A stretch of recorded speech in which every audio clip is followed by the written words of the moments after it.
जय श्री राधे, जय श्री कृष्ण। सभी सुखी रहें, सभी आनंद में रहें, धन जन से भरपूर हों। पहुँचने चलते हैं हम सुख की खोज की ओर। कहीं ना कहीं तो हमें सुख मिलेगा, यही हमारी सदैव कामना रहती है। हर प्राणी सुख चाहता है। देवलोक में देवता लोग, नागलोक में नाग लोग, गंधर्व, यक्ष, किन्नर, जितने भी ये सब चाहते हैं। कीट पतंग, पशु पक्षी, लता पताए भी, जीव चराचर जगत सुख चाहता है और हर प्राणी सुख की खोज में है। तो चलते हैं सुख की खोज। भाई हम लोग सुख देखते हैं, कभी हम लोग देखते हैं कि संसार में सुख मिल जाएगा, भौतिकता में सुख मिलेगा, कभी अर्थ में सुख मिलेगा, कभी हमें शिष्टाचार में सुख मिलेगा, कभी अच्छी जो शिक्षा हमें प्राप्त हो रही है उससे सुखी होंगे हम लोग। वेद शास्त्र पुराण आदि जहाँ भी हमारी दृष्टि जाती है वहीं से हम सुख खोजते हैं। वैसे ऐसा भी है कि जहाँ भी हमारी दृष्टि जाएगी वहाँ से हम सुखी होंगे। शिष्टाचार व्यवहार में भी हम देखते हैं कि हम गुरुजनों की बात माने तो हम सुखी रहेंगे, शास्त्रों की पुराणों की माने तो सुखी रहेंगे। रामायण को पढ़ा हमने तो उससे भी जाना है कि हम भाई अपने से श्रेष्ठ व्यक्ति हैं, बड़े भाई हैं, माता पिता हैं, गुरुजन हैं, उनकी हम बात मानेंगे तो निश्चित ही हम लोग सुखी हो जाएंगे। उनकी शिक्षा, उनके अनुभव लेंगे, सुखी हो जाएंगे। तो पूरे जीवन काल हमने सुख को खोजा कि ऐसे सुखी होंगे, ऐसे सुखी होंगे, परंतु ये दुनिया बड़ी विचित्र है। एक परता ये नहीं है, ये दो भागों में तो बांट के रखना ही पड़ेगा। इसे हमें दो हिस्सा तो हमेशा करने पड़ेंगे। जैसे प्रकृति और पुरुष, अर्थात प्रकृति और भगवान है, ये दो भाग हो जाते हैं। ऐसे दिन और रात दो भाग हो जाते हैं। भक्त और भगवान दो भाग हो जाते हैं। गुरु शिष्य हो जाते हैं, पति पत्नी हो जाते हैं, पिता पुत्र हो जाते हैं। इस तरह से जहां तक आप लोग दृष्टि दौड़ाओगे या समझ सकोगे वहां तक दो भाग तो होंगे ही होंगे। अब एक को हम लोग विशेष प्राथमिकता दे देते हैं, एक को नहीं देते। जैसे ईमानदारी को दे दिया है और कोई बेईमानी करता है तो उसे नहीं दिया है हमने। एक दान करता है, एक चोरी करता है, तो एक को हम सम्मान देते हैं, एक को नहीं देते हैं। परंतु कभी कभी ऐसा देखने को मिला है कि जिसे हम सम्मान नहीं दे रहे उसमें भी कहीं ना कहीं गौणिकता छुपी हो, उसमें भी सुख की खोज हो, या उसमें भी धर्म समाया हो, उसमें भी कोई प्राथमिकता हो, उसके की भी गौणिकता है। हिंसा अहिंसा में भी हम लोग देखते हैं। अहिंसा को हम लोगों ने सबने स्वीकार किया कि अहिंसा परम धर्म है। धर्म की जब बात आई तो अहिंसा ही परम धर्म को स्वीकार किया हमने। परंतु हिंसा को हम लोग देख रहे हैं कि कहीं ना कहीं तो हिंसा भी हमारे काम में आ जाती है। भाई दुष्टों का वध करने के लिए भगवान अवतार लेते हैं तो हिंसा तो वहां भी होती है, अनेकों का वध होता है। भगवान राम अवतार धारण करके आते हैं या भगवान कृष्ण आते हैं, ना जाने कितनों को मारते हैं। हमने तो जीवन में ऐसा एक भी नहीं मारा अभी तक। हमने कोई हिंसा की नहीं, तो इसका मतलब अहिंसा ही बढ़िया होती तो हमें भजन ध्यान कुछ करने की आवश्यकता ही नहीं है। हम तो परम सुखी होते और मोक्ष को भी जाते।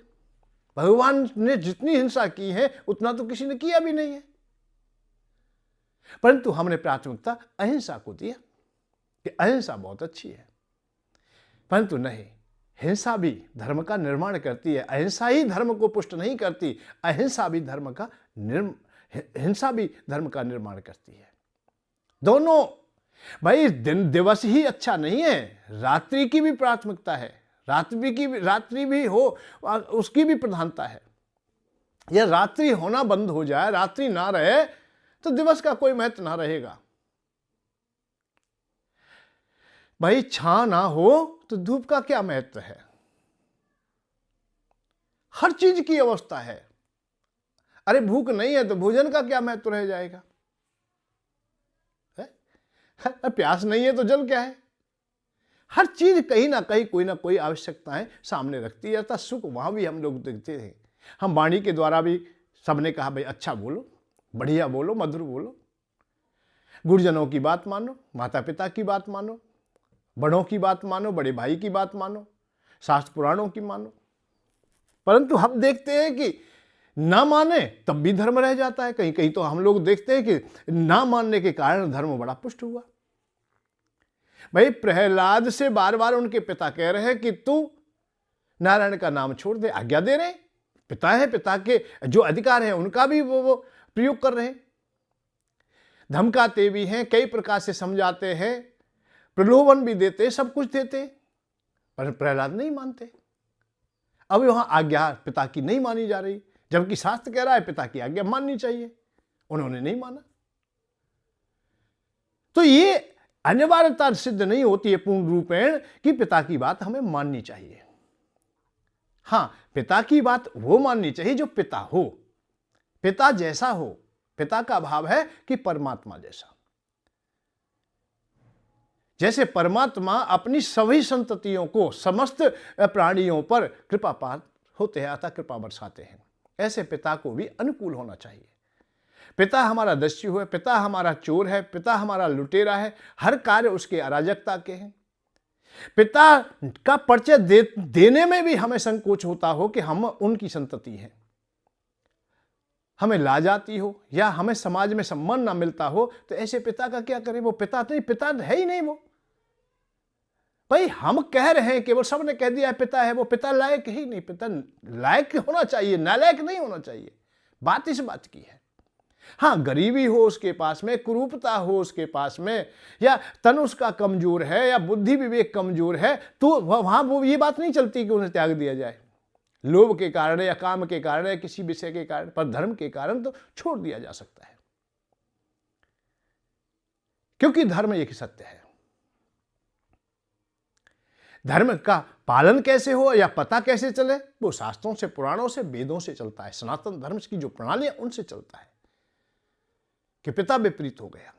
एक जगह देख रहे हैं भाई विपरीत हो गया, जबकि भाई ने समझाया था, मेरी आज्ञा का पालन कर, जैसे मैं कहूं ऐसे कर। शास्त्रों ने कहा है, रामायण कह रही है कि बड़े भाई की आज्ञा में रहना है, हमेशा पिता की आज्ञा में रहना है। परंतु छोटा भाई कह रहा है कि भैया तुम जो आज्ञा दे रहे हो, तुम विषयों में अंधे होकर के दे रहे हो, तुम विषांत अंध हो गए हो। काम क्रोध मद लोभ मोह नाथ नरक की पंथ, ये नरक के रास्ते हैं। विभीषण ने बहुत समझाया रावण को, जबकि छोटा भाई है, उसे समझाने का अधिकार भी नहीं है बड़े को, क्योंकि शास्त्र ने तो कह दिया है कि आज्ञा का पालन करना है। परंतु बड़ा भाई, जो भाई के अधिकार है, उनका दुरुपयोग कर रहा है। जब जब दुरुपयोग किया जाएगा तो वहां मर्यादाएं टूट जाएंगी। बड़ा जब अपने बड़प्पन का स्थान खो देगा, बड़े होने की गरिमा खो देगा, फिर छोटे का कोई दोष तो नहीं होता है। फिर वो आज्ञा माने या ना माने कोई भेद नहीं होता है, और माननी भी नहीं चाहिए, उन्हें अलग हो जाना चाहिए। उसमें भी विभीषण को तो धुतकारा भी गया, फटकारा गया, बीच सभा में अपमानित किया गया, और देश निकाल दिया। अब एक जगह देखते हैं कि दो भाई यहां तो देख रहे हैं, हम लोग विपरीत हो रहे हैं कि वो उसे मार रहा है, उसे धुतकार रहा है, और छोटे को फटकारना भी पड़ रहा है, सब कुछ किया है। और दूसरी जगह भी भाई है, राम लक्ष्मण है, कितने प्रेम से रह रहे। परंतु ये क्रियाएं सदैव स्थिर ना देखने को मिलेगी। कहीं ऐसा भी समय आ सकता है जहां विशेष तुम्हारी मर्यादाएं बनी हुई हैं, जहां विशेष प्रेम है, वहां भी मर्यादाएं टूट जाए। पर तोड़ने में देखना पड़ेगा कि निज स्वार्थी तो नहीं हो गए हो तुम कहीं। रावण निज स्वार्थ होकर के समस्त मर्यादाओं का को तोड़ता है, यहां तक अवस्था तोड़ता है कि निजी स्वार्थी हो गया है। सीता जी का हरण किया है, भाई पत्नी बनेगी तो उनकी बनेगी, पत्नी की बात करे तो अपनी बात कह रहा है, वो ये थोड़ी कह रहा है और किसी की बात है, मान मर्यादा की बात नहीं, अपने निज स्वार्थों में डूब गया। वो राजधर्म को भी भूल गया, इसलिए छोटे भाई को बोलना पड़ा। यहां हम देखते हैं कि रामायण हम पढ़ते पढ़ते जाते हैं तो लक्ष्मण बड़े भाई की अवहेलना करते हैं, अर्थात राम की अवहेलना करते हैं। राम जी ने आज्ञा दी है, उनका पालन नहीं करते। कि हम कुछ गुप्त बातचीत कर रहे हैं, हम किसी के साथ में बैठे हैं और बातचीत कर रहे हैं, उतनी देर के लिए कोई भी हमारे पास ना है, भीतर प्रवेश ना करे, ये जिम्मेदारी तुम्हारी है। सैनिक लगाओ, कोई भी लगाओ, कितनी भी व्यवस्था करो, पर हमारे पास में ना आए कोई भी। यदि कोई भी आएगा वो हमारे वध के योग्य होगा, मृत्यु दंड देंगे हम उसे। स्पष्ट घोषणा कर दी गई, सबको बता दिया गया और लक्ष्मण जी को भी बता दिया गया। परंतु विषम परिस्थिति आई लक्ष्मण जी के सामने, दुर्वासा जी आ गए। वो तत्काल मिलना चाहते, उन्हें कौन ठहरा पाए। यदि क्रोधातुर हो जाए तो बहुत कुछ नुकसान कर सकते हैं वो।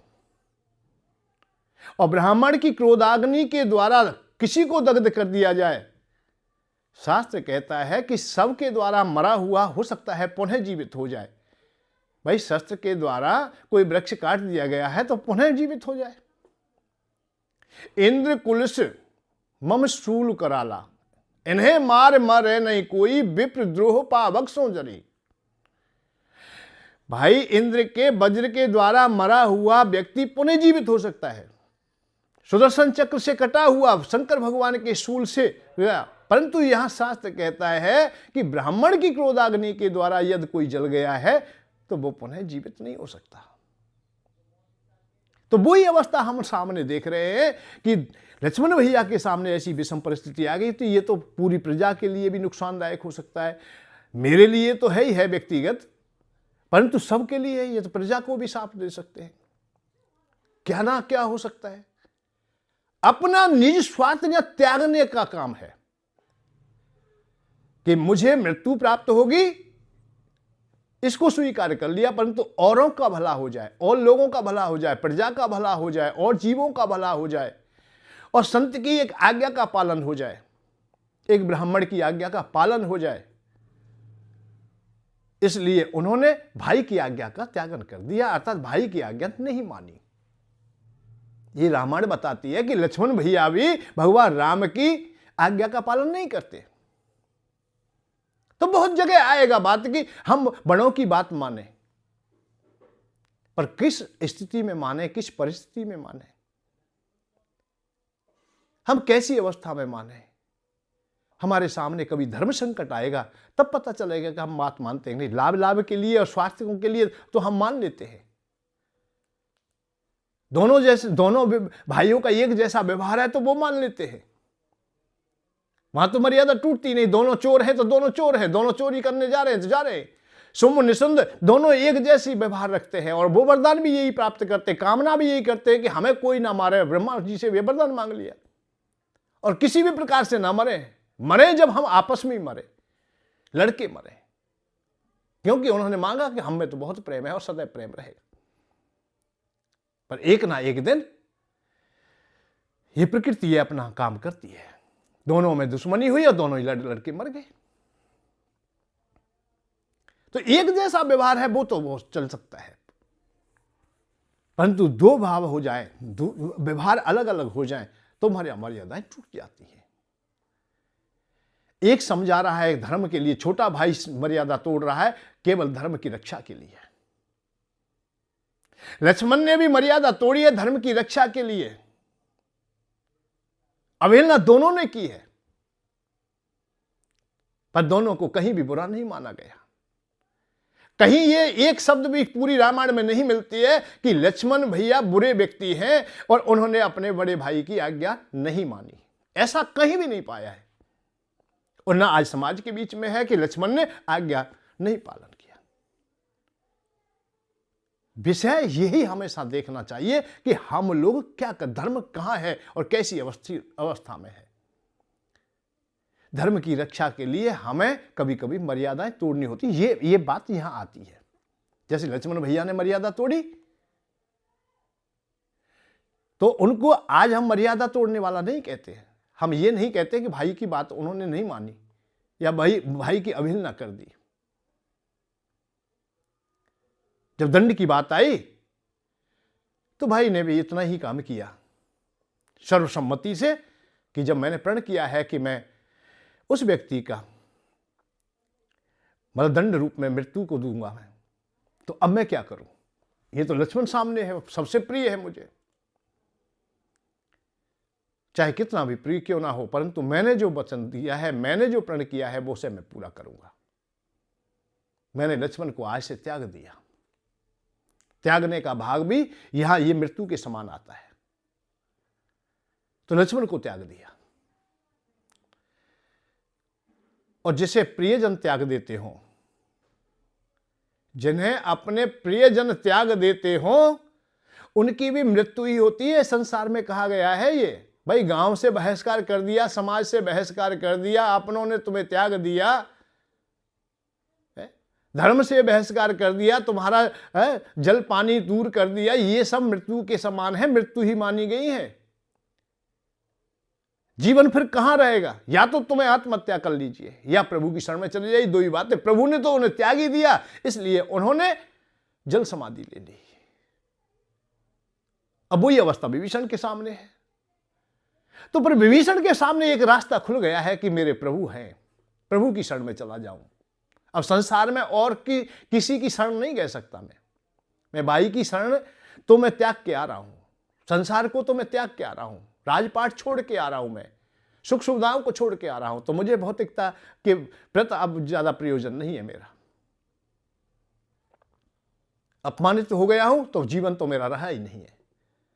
तो ऐसी अवस्था में केवल एक निष्ठ भक्ति को अपना ले, अर्थात भगवान की ओर चला जाए, तो उसे रास्ता मिल जाता है। बात केवल इसी बात की है कि हम त्याग में क्या देखते हैं, अत्याग में क्या देखते हैं, राग में क्या देखते हैं, वैराग्य में क्या देखते हैं, धर्म कहां है, अधर्म क्या है। धर्म की प्रणाली हमारी बड़ी सूक्ष्म है, इसे समझना बड़ा कठिन काम हो जाता है, बहुत कठिन कार्य है कि इसे हम सहजता से नहीं समझ सकते कि धर्म को हम सहजता से समझ दें। धर्म एक ही जगह नहीं स्थिर रहता है, समय जगह वक्त के अनुसार, स्थिति परिस्थिति के अनुसार धर्म निरंतर रूप बदलता है। हम यहां से यही निर्णय कर लें कि हम तो अहिंसावादी रहेंगे, अहिंसावादी रहेंगे, हिंसा किसी भी अवस्था में ना करेंगे, तो आप लोग चिंता ना करना, हिंसा से भी ज्यादा आप लोग हिंसात्मक पाप से ग्रास हो जाओगे एक दिन, जब तुम हिंसा नहीं करोगे, अर्थात झूठ नहीं बोलोगे। तुमने प्रण किया मैं झूठ नहीं बोलता, परंतु दुष्ट दस्यु लोग, लुटेरे लोग किसी अबला नारी का हरण करने के लिए भाग रहे और वो भागते भागते तुम्हारी शरण में आ जाए, तुम्हारी कुटिया में दुबक गई, अब आके उन्होंने पूछा है कि कोई स्त्री आई है क्या यहां, अब तुम तो सांचाधारी हो, सांच बोलने लगे, सत्यवादी हो जाए। अब इस समय के आप लोगों को देखना है कि आपका सत्य कहां है, आपका धर्म कहां है। झूठ बोलने में सत्य की रक्षा होती है या धर्म की रक्षा होती है, या असत्य बोलने में होती है, यह तुम्हें निर्णय करना है। तो धर्म बहुत सूक्ष्म है, उस समय की अवस्था में स्वयं ही निर्णय करना पड़ेगा कि आप लोग अब धार्मिक होंगे या अधार्मिक होंगे, सत्यवादी होंगे या असत्यवादी होंगे। कभी कभी असत्यवादी में भी सत्यवादी छुपा हुआ होता है, असत्य में भी सत्य छुपा है, दुख में भी सुख छुपा है, त्याग में भी लोभ छुपा है, वैराग्य में भी राग छुपा है, सब में छुपा सब कुछ है। खोजना तुम्हें होगा। उस अबला नारी को, उस कन्या को या दस्युओं को दे देते हो कि मैं झूठ तो नहीं बोलता भैया, ये बैठी, ये यहां दुबक गई है मेरे पास, ले जाइए। तुमने सत्य बोल दिया, परंतु तुमने बहुत बड़ा अपराध भी कर लिया है। जो सत्य अपराध करता हो, जो धर्म से विपरीत हो, वो सत्य सत्य नहीं हो सकता है। और जो धर्म की रक्षा करता हो, दूसरों की रक्षा करता हो, धर्म का निर्माण करता हो, दूसरों का पालन करता हो, दूसरों को सुख देता हो, दूसरों के हित में हो, वो असत्य असत्य नहीं होता। यह शास्त्र यही तो बताते हैं, और कोई बात ही नहीं है। धर्म की रक्षा के लिए क्षण भर भी, थोड़ा भी यदि मिला जुला झूठ बोल दिया जाए तो कोई विशेष बात नहीं। अश्वत्थामा मारा गया, अश्वत्थामा मारा गया, अश्वत्थामा मारा गया। ये माधव की प्रेरणा है। किसकी? परमात्मा की। जो सनातन धर्म है, जो स्थिर धर्म है, जिससे ही धर्म की किरणें इस संसार में व्याप्त होती है, वो ही कह रहा है कि अश्वत्थामा मारा गया। कब कहा? जब अश्वत्थामा मार दिया। कब मार दिया? कि भीम ने एक हाथी को मार दिया। पर झूठ क्या था? कि हाथी को छुपा लिया, अश्वत्थामा मारा गया। द्रोणाचार्य के कानों तक पहुंच गई, अश्वत्थामा तो मेरा पुत्र है। वो जो चिरंजीवी है, जो बलशाली भी है, और जीवन भर मैंने जो निष्ठा पाली केवल पुत्र को पालने में पाली। पुत्र के कारण ही मैं द्रौपदी की सभा में अपमानित हुआ। आज भी मैं जो युद्ध के मैदान में हूं केवल पुत्र के कारण, और पुत्र मेरा मारा गया तो मेरा तो जीवन का कोई प्रयोजन ही नहीं है। जब द्रोणाचार्य ने ऐसा निर्णय किया तो शस्त्र त्याग दिए। कहने का भाव है कि वहीं प्राणांत हो जाता है, वहीं खत्म हो गया जीवन। परंतु वो अधूरे सत्य, अधूरी झूठ से दूसरे के प्राण चले गए, अपराध तो हो गया। सत्य भी झूठ था और झूठ भी सत्य था, इसका निर्णय तो आज तक भी नहीं हो पाता। युधिष्ठिर से पूछा गया तो उन्होंने भी कहा अश्वत्थामा मारा गया, परंतु तुम्हारा पुत्र नहीं, एक हाथी मारा गया अश्वत्थामा नाम। परंतु उन्होंने सुनने की जिज्ञासा नहीं की, क्योंकि धैर्य उनका टूट चुका था, क्योंकि बहुतों से सुना था। युधिष्ठिर के मुंह से तो इतना ही सुना, अश्वत्थामा मारा गया। चाहे वो पीछे सत्य बोलते रहे, पर उन्होंने स्वीकार नहीं किया, उन्होंने सुना ही नहीं, और दूसरे लोगों ने सुनने भी नहीं दिया। युधिष्ठिर ने सत्य बोला, पर सत्य पीछे बोला। पहले झूठ को उन्होंने सामने कर दिया। बात इस बात की है कि धर्म क्या है, अधर्म क्या है, इसका भी निर्णय बड़ा दुर्गम है, बड़ा कठिन है। बहुत कठिनाई से जाना जाता है कि हम धर्म कर रहे हैं या अधर्म कर रहे हैं। हम बहुत काम ऐसे संसार में करते हैं, हमें लगते हैं कि हम धर्म कर रहे हैं, पर हम अधर्म करने लग जाते हैं। हम अच्छी निष्ठा पालते हैं, पर वो विपरीत भी हो जाती है। त्याग की परिभाषा केवल ये देखना है कि समय क्या कह रहा है, वर्तमान क्या कह रहा है, उस परिस्थिति, वो परिस्थिति क्या है। पत्नी का त्यागन बहुत बुरी बात है। विवाह करके लाए हो, देवताओं के सामने संकल्प लिया है, और पत्नी का त्यागन करने तुम संत महात्मा हो जाए, बाबा जी हो जाए, ये बहुत बुरी बात है। परंतु इन्हीं शब्दों को आप लोग स्थिर रखिए, एक दिन बहुत अच्छी बात हो जाएगी यही कि पत्नी को त्याग दिया, बहुत अच्छी बात है। अब स्थिति परिस्थिति क्या है? एक तो यह है कि जिस समय तुम्हारे आसक्ति थी, अभी तो विवाह हो गया आया, साल 6 महीने या छोटे छोटे बच्चे, अभी तुम त्यागने की बात करो। एक समय ऐसा है कि बच्चे तुम्हारे बड़े हो चुके हैं, पुत्र बड़े हो चुके हैं, उनका विवाह शादी हो गया है, वो अपनी जीविका के साधन आप बटोर लेते हैं, अर्थात समस्त व्यवसाय आदि कर लेते हैं, सब कुछ ठीक है। तुम्हारी अवस्था भी अब चौथेपन की ओर है, वृद्धावस्था आने लगी है, बच्चे सक्षम है मां का पालन करने में, सब कुछ ठीक है। तो अब आप लोग अपनी पत्नी का त्यागन कर देते हो तो यह अधर्म नहीं होता, जबकि एक दिन वो ही त्याग अधर्म भी था। तो समय के अनुसार यदि हम लोग धर्म अधर्म की भी अवस्थाओं को समझ लें, उनको भी जान लें, तो बहुत अच्छी बात है। एक पिता के 2 पुत्र हैं, एक वैराग्य धारण कर लेता है, क्योंकि उसका संसार में मन नहीं लग रहा था, वो संसार को छोड़ना चाहता था, वो तत्व ज्ञान की ओर चला गया, वैराग्य की ओर चला गया। केवल परमात्मा के अलावा वो संसार में अपना किसी से संबंध नहीं जोड़ना चाहता या किसी को स्वीकार नहीं करता। दूसरा पुत्र है, वो गर्भस्थी में है, बाल बच्चों का पालन करता, सब कुछ ठीक है, पैसा भी कमाता।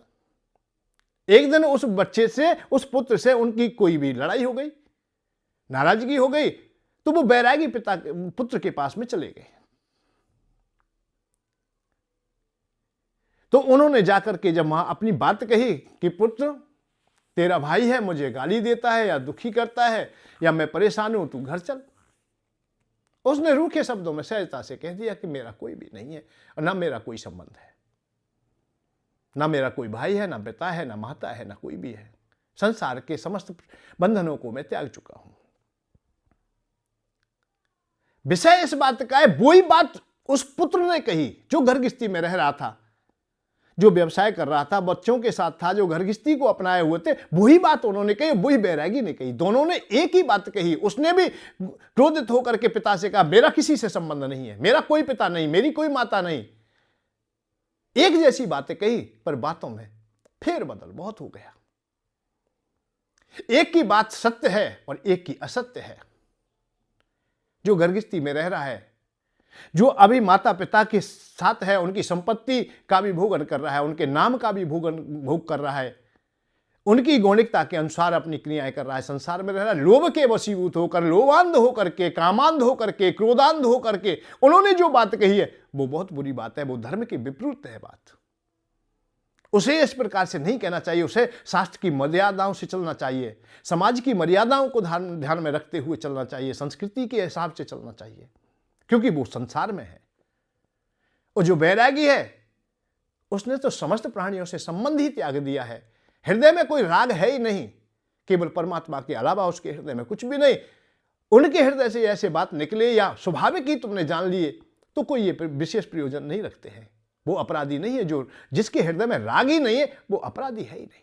अपराधी वो जो राग के कारण गाली देता है पिता को, पिता का अपमान करता है।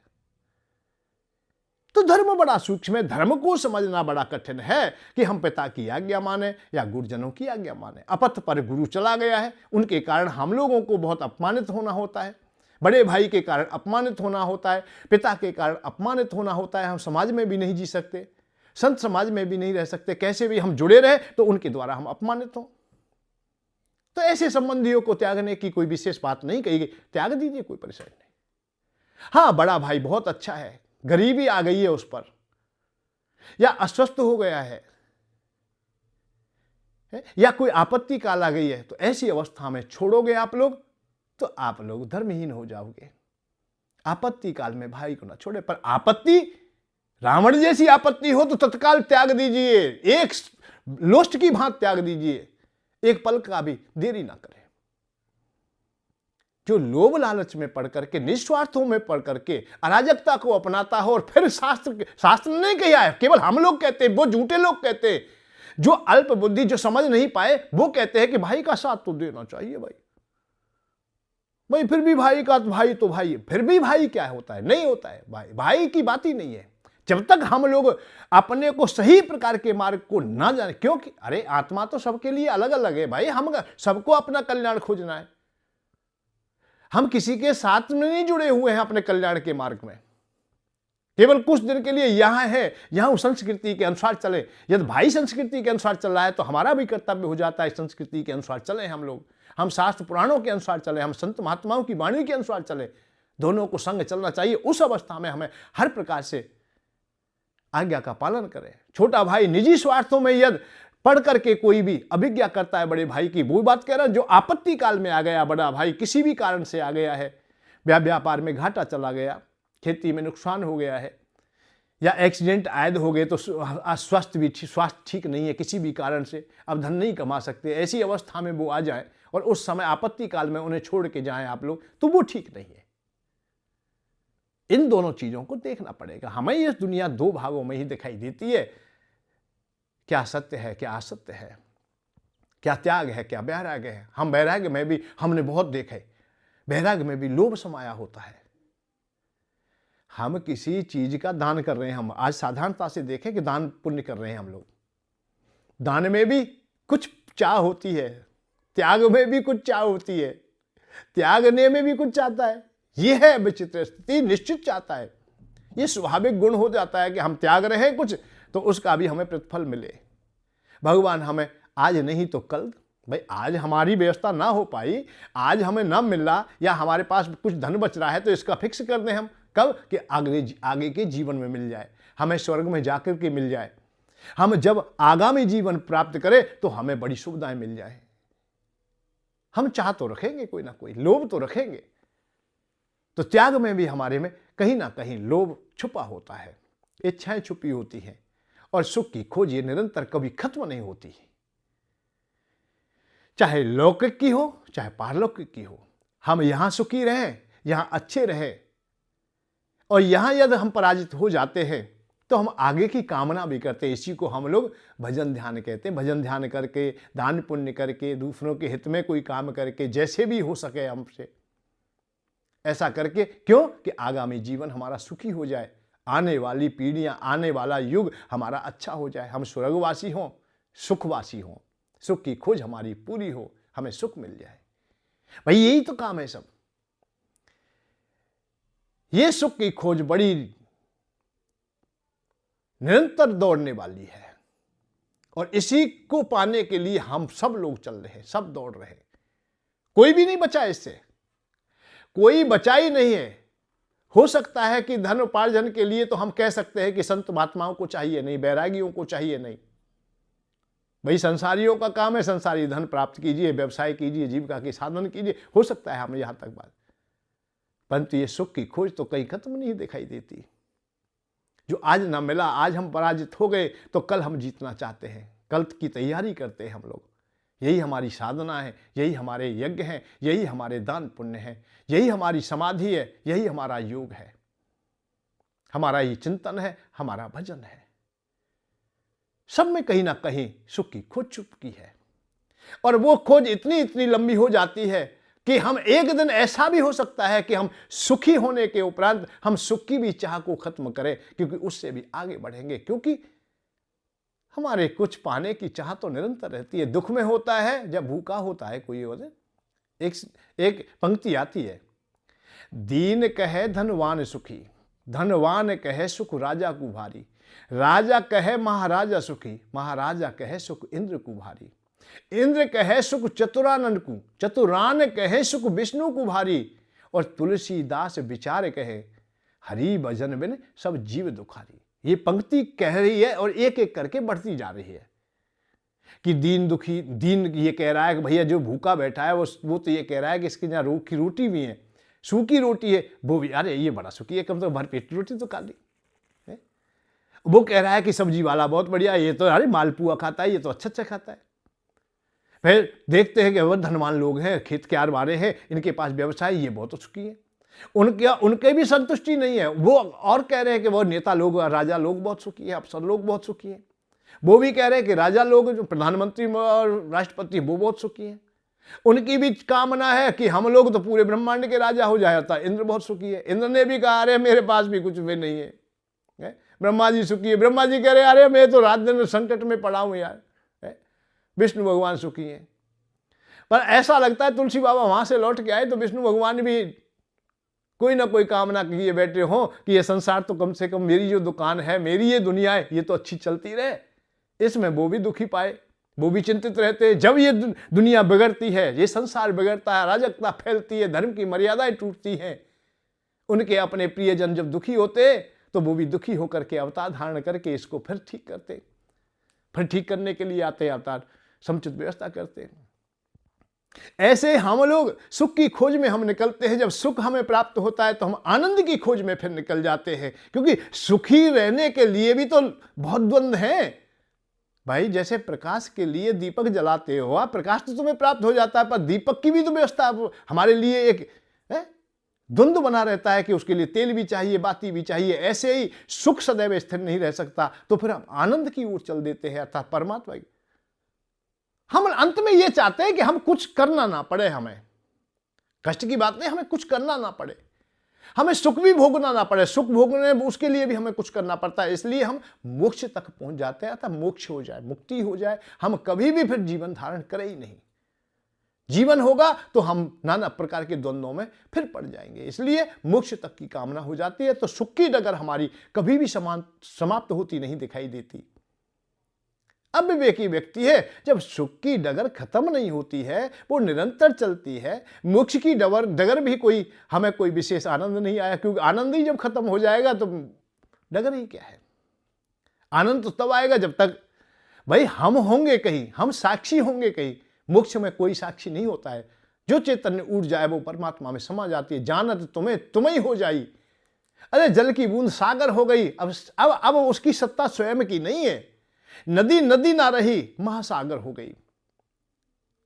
जब सागर ही हो गई है तो नदी को क्या सम्मान मिलेगा, कौन देगा आदर, क्या बात करेगा कि कहीं नदी है। और नदी, उसमें से कोई जल की लहर ये नहीं कह सकती मैं नदी हूं, मैं सागर में हूं, बड़ा आनंद ले रही हूं, क्योंकि वो सागर हो चुकी। जब अपनी सत्ता ही नहीं है तो फिर कुछ भी नहीं है। तो विवेकी लोग होते हैं, वो सुख की खोज में निरंतर आनंद लेते रहते हैं। दोनों चीजें चलते हैं, अर्थात सतोगुण और रजोगुण का मिश्रण करते हुए जीव का चलाते रहते हैं और निरंतर चलते हैं। गर्भस्थी में रहते, संसार में रहते तो रजोगुण और सतोगुण का साथ करते हैं, और कभी जब रजोगुण से उब जाते हैं तो सतोगुण में अपने को आनंदित कर देते हैं। इसलिए भक्त लोगों को बहुत देखा होगा, भक्त तो कभी मोक्ष मांगता भी नहीं। धन संपत्ति ऐश्वर्य की भी विशेष कामना नहीं करता। कामना की तो इतना किया कि मुझे भूखा मत रखना प्रभु, मुझे भोजन दे देना, और कोई भूखा आ जाए तो उसे मैं भोजन दे दूं, इतनी व्यवस्था कर दो बस, और ज्यादा मुझे नहीं चाहिए। मैं ज्यादा कामना करता ही नहीं। ये भक्त की बात है। मुझे मोक्ष नहीं चाहिए, मैं तो सहज ही रहना चाहता हूं। तो सहज ही जब हृदय में कामनाएं हो जाती, फिर कोई बात ही नहीं है। इतना दीजिए जहां मैं कुटुंब समाए, मैं भी भूखा ना रहूं, साधु न भूखा जाए। और ब्रजवासी हम लोग देखते हैं भक्तों की, भक्तों ने तो कई मांग, भक्त तो केवल इतने माने पुनः जीवन मिल जाए हमें। हमने अपने ब्रज में देखा है, संत लोग हुए, बड़े बड़े प्रतापी संत हुए, उन्होंने अपनी कलम से ऐसा कभी बोला ही नहीं, लिखा ही नहीं कि मुझे मोक्ष मिल जाए, मुझे आपका हृदय मिल जाए। आप उन्होंने क्या कहा कि नहीं नहीं प्रभु, जो मेरी अवस्था है वो बहुत बढ़िया है, मैं यही वास करूं, मुझे शरीर मिले हर बार, पर मिले कहा, इस ब्रज क्षेत्र में मिल जाए, इस पावन भूमि में मिल जाए, जिससे कि आपका सानिध्य बना रहे। भक्त हमेशा यही चाहता है। एक बात बताऊं मैं आपको, जो पतिव्रता स्त्रियां होती हैं, जो विशेष पत्नी पतिव्रता होती है, वो पहले धराधाम से नहीं जाती। हमने केवल व्यवहारिक बना लिया है कि पत्नी पहले मर जाती है तो सुहागिन चली गई, बहुत अच्छा है। नहीं, वो पतिव्रता नहीं है। वो अपने पति को दुखालय में छोड़ गई, पीड़ा में छोड़ गई। अब पति को कौन रोटी देगा, कौन उनकी सेवा करेगा, कौन देखभाल करेगा, कौन उनकी इच्छाओं की पूर्ति करेगा? ये नहीं। पतिव्रता स्त्री वो पति जाने के बाद जाती है। सती श्रेष्ठ नारियां वो उन्हीं को यहां माना गया कि तब जाए जब पहले पति जाएंगे, फिर हम उनके साथ चले जाएंगे, उनके कुछ समय के बाद चले जाएंगे, क्योंकि पति का भार अपने में रखे।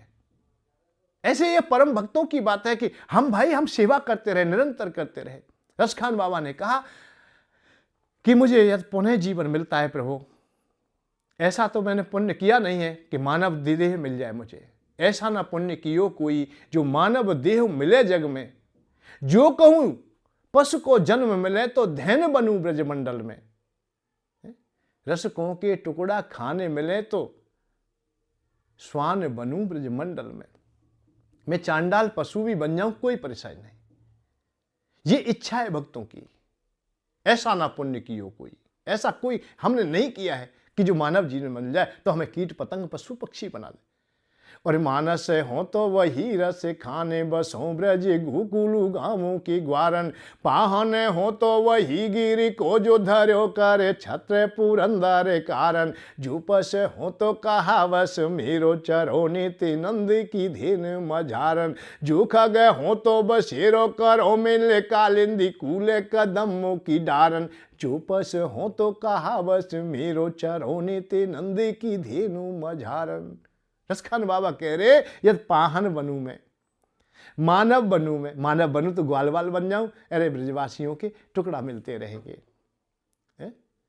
मानव बनाओ तो बनाओ श्री वृंदावन को, ब्रजवासिन के घर जाए टूक मांग मांग खाऊंगा। अरे ब्रजवासिन की झूठन मिल जाएगी, वही ते मेरा जीवन पड़ जाए। स्वानऊ बनाओ तो बनाओ श्री वृंदावन को, टूक टूक खाए ब्रज भक्ति पा जाऊंगा या मुक्ति पा जाऊंगा। मोरहू बनाओ तो बनाओ श्री वृंदावन को, कूकू कूकू नाच नाच राधा गुण गाऊंगा। ये बात है। मानव बनाओ तो बनाओ श्री वृंदावन को, ब्रजवासी के घर जाए टूक मांगे खाऊंगा।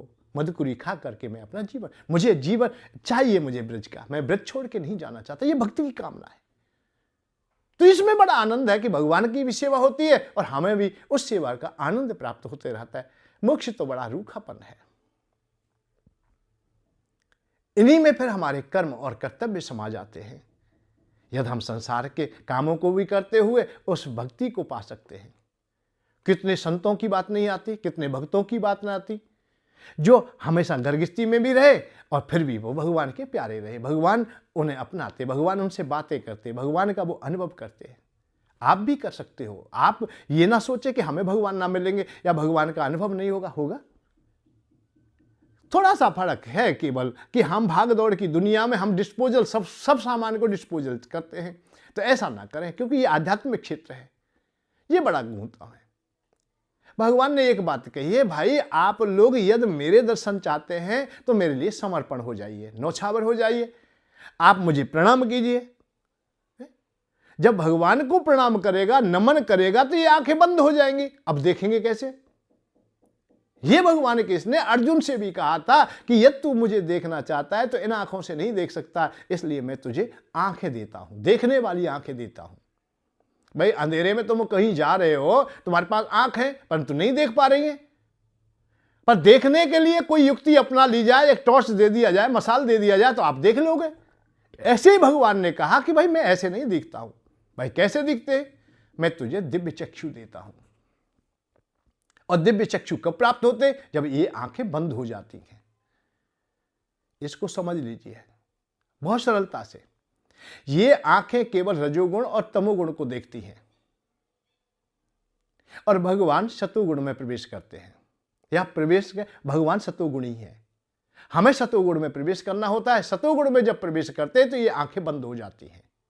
जहां राम आते हैं वहां काम नहीं रहते, और जहां काम होते हैं वहां राम नहीं होते। आंखों में तो काम ही काम है, सुख की खोज में है ये निरंतर, ये आनंद की खोज में नहीं। आनंद की खोज में तीसरी आंख प्रारंभ होती है।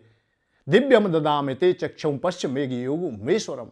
अर्थात दिव्य चक्षु जब खुलते हैं, तीसरी आंख खुलती है, तो कामनाएं खत्म हो जाती हैं। रामायण में एक प्रसंग आता है, कामदेव को जब भस्म किया जाता है, शंकर भगवान का तीसरी आंख खुलते हैं।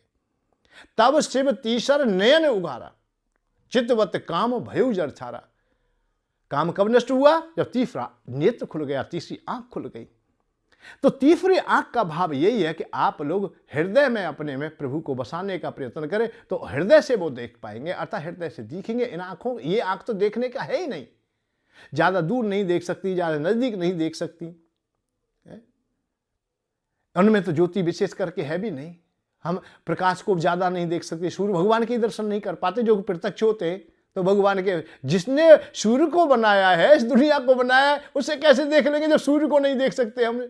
सूर्य भगवान को नहीं देख सकते तो परमात्मा को हम कैसे देख लेंगे? तो इसलिए भगवान ने कहा है कि ये लेंस हटा दीजिए, दूसरे डाल लीजिए, चश्मा डाल लीजिए। तो जब हम तीसरा चश्मा ले लेंगे, अर्थात जो बहुत दूर तक देख सकता है, जिसमें बहुत बड़ी सामर्थ्य है, तो फिर हम अनुभव कर लेंगे। तो वो कब आएगा? वो अपने समर्पण से आएगा, नौछावर होने से आएगा, अपने को उड़ेल देना। आपके हृदय में करुणा आ जाएगी, और करुणा आते ही ये लेंस बंद हो जाएंगे, ये आंखें बंद हो जाएंगी, सतोगुण नेत्र तीसरा खुल जाएगा, और उससे फिर सब कुछ दिखाई देगा, आनंद ही आनंद आएगा। तो इस धर्म की भागदौड़ में पता नहीं कि हम लोग सही प्रकार से निर्णय कब करेंगे और कैसे करेंगे, कि हम आज जो कार्य कर रहे हैं, जो भी हम काम कर रहे हैं, वो अच्छा है या बुरा है। इसका निर्णय करना बड़ा कठिन होता है, इसीलिए हमें बहुत कुछ सीखना होता है।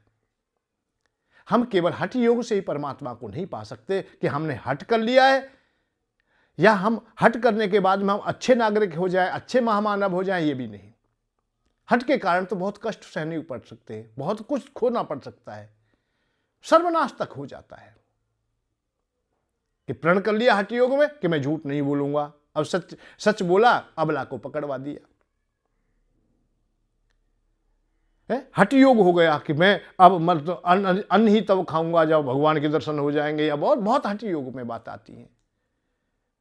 तो हठी ना हो, समय जगह वक्त के अनुसार अपनी क्रिया को सही प्रकार से, शास्त्रों ने कहा, समाज ने कहा, या स्थिति परिस्थिति ने कहा, उसके अनुसार करें। वही मानव बड़ी श्रेष्ठता पाते हैं। मर्यादाएं टूटे तो धर्म के लिए टूटे, जन कल्याण के लिए टूटे, और सर्वश्रेष्ठ कोई धर्म है तो वो यही है कि दूसरों के हित में जीवन लग जाए। परहित सरस धर्म नहीं भाई, परहित दूसरों के हित में जीवन हमारा लग रहा है, वही हमारा धर्म है, यही श्रेष्ठ धर्म है। पर पीड़ा सम नहीं अदमाई, अर्थात दूसरों को पीड़ा देना यही हमारा पाप है, अधर्म है। तो अधर्म से बचें और धर्म को स्वीकार करें। यही दो पार्ट हैं, अधर्म और धर्म के। कई मर्यादाओं में हम लोग अधर्म में से भी धर्म खोज लें, वही श्रेष्ठता है। जय श्री राधे, जय श्री कृष्ण। कल फिर हम चलते हैं किसी डगर के लिए, सुख की खोज के लिए सुखी तो निश्चित होंगे, क्योंकि हमारी जब कामना है चलने की और थकने की नहीं है, तो एक ना एक दिन हम पहुंच ही जाएंगे और विश्राम भी लंबा समय के लिए उसी समय करेंगे। जय श्री राधे, जय श्री कृष्ण।